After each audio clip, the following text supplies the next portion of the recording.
Assalamualaikum warahmatullahi taala wabarakatuh. Kembali lagi kita pada hari ini untuk menyambung kembali tari solat kita, iaitu tajuk kita hari ini fokus kepada rukun solat, iaitu rukun fi'li. Kalau dah bersedia, jom kita mulakan. Baik, sebelum kita pergi dengan lebih lanjut lagi, jom kita tengok dahulu rukun-rukun solat yang terdiri daripada 13 rukun solat, bermula dengan rukun qalbi, rukun qauli dan rukun fi'li. Sekiranya dicampurkan ketiga-tiga bahagian ini, dapatlah 13 rukun yang perlu dilakukan. Sekiranya tinggal, maka tak sahlah solat, ya. Baik, tapi hari ini fokus kita hanya satu, iaitu perbuatan, iaitu rukun fi'li ni, rukun perbuatan ni, yang ada 7 bahagian ni. Okey, kalau kita dah bersedia, jom kita mulakan dengan rukun fi'li terlebih dahulu. Baik, kita pergi kepada rukun fi'li yang pertama. Yang pertama ialah berdiri betul, ya. Pastikan anda berdiri betul, ya. Pakai pakaian yang bersih dan kemas. Dada kena menghadap kiblat. Lepas tu tengok tangan. Tangan mesti di sisi. Okey, tangan tak boleh merata-rata tempat. Jom kita tengok info kat sini. Bagaimana sekiranya tidak dapat berdiri? Okey, kalau orang nak solat, okey, dia kata tak larat lah, tak boleh nak berdiri. Okey, tidak juga menjadi kemestian bagi orang yang tak sihat.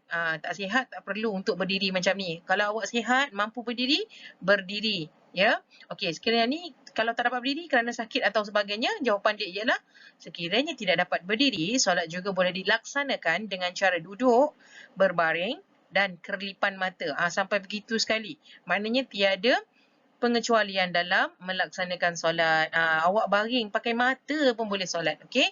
Jadi perbuatan yang pertama ialah berdiri betul. Tapi kalau sakit dan sebagainya, awak tidak boleh berdiri betul, awak boleh buat 3 cara ni, iaitu duduk, baring dan kelipan bintang. Buat selagi mana mampu. Kalau awak sakit kaki, awak tak boleh berdiri, awak duduk. Okey. Lepas tu kalau tak boleh duduk, awak baring. Kalau tak boleh baring, awak guna kerlipan mata. Okey, tak apa. Yang penting awak kena tahu dahulu, iaitu rukun fi'li yang pertama, iaitu berdiri betul bagi yang mampu. Tak mampu, buat yang 3 cara ni. Okey, baik. Jom kita pergi kepada yang seterusnya. Baik, kita pergi pula kepada rukun fi'li yang kedua. Rukun fi'li yang kedua ialah rukuk. Beginilah keadaan rukuk yang sempurna. Okey, kedudukan mestilah 90 darjah. Yang sebegini ni, 90 darjah. Dia jalan macam ni. Bahagian badan mestilah selari dengan kepala. Ni badan kita selari dengan kepala. Maknanya straight macam ni. Jadi bila macam ni, kedudukan rukuk ini adalah sempurna. Baik, yang seterusnya, mata ni jangan duk pandang mana mata kata. Mestilah memandang ke tempat sujud. Straight di tempat sujud. Kalau awak rasa sujud kat sini, okey, pandang tempat sujud tu. Okey, mata jangan melilau, lilau. Okey, yang seterusnya, kedudukan pada kedua-dua tapak tangan pada lutut. Okey, letak tangan dekat lutut sini. Okey, tangan awak jangan pegang juga merata-rata. Pegang lutut elok-elok. Okey, jadi jika begini keadaan rukuk awak, maka awak telah melaksanakan rukun fi'li yang kedua dengan baik dan sempurna. Okey, jom kita pergi kepada rukun fi'li yang seterusnya. Baik, rukun fi'li yang ketiga ialah i'tidal. Ni, i'tidal. I'tidal ni apa dia? Jom kita baca sikit.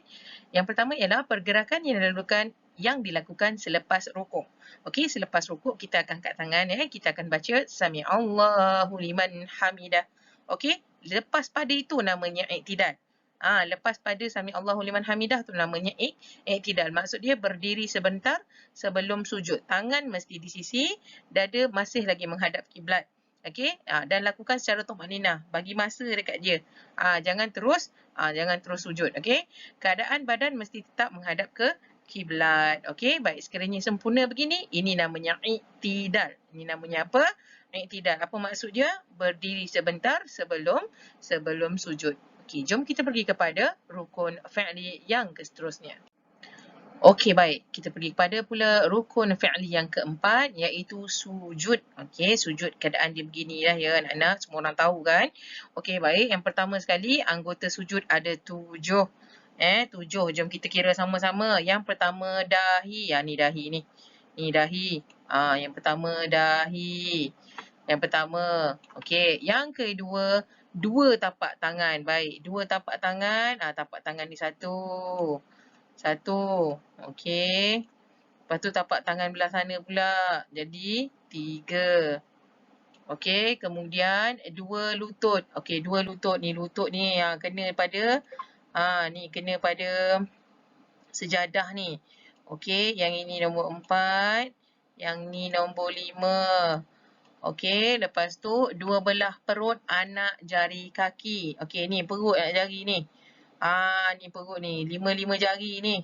Ni belah kanan, nombor 5.